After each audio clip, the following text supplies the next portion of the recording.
Hi guys, kagising ko lang. Wala si ate sa higaan.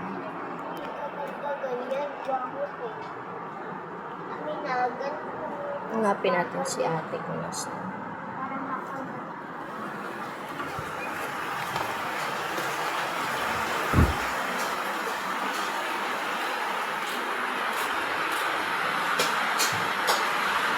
Te?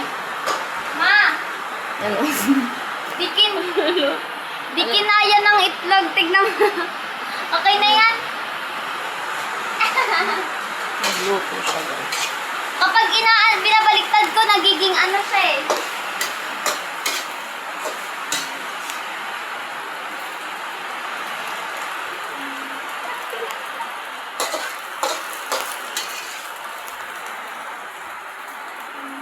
Sarap. Ano to guys? Walaan niya. Nawatak. Nagluluto pala siya. Yes, marunong na po siya magluto. Ipasok Ay. yung TV. Mamaya po. Excuse me na po. Nagluluto na talaga yun siya guys. Matagal na.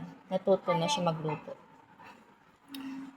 Siguro ano siya, 6 years old, nagpiprito na siya ng itlog. Kaya ngayon, may iwan ako sa bahay.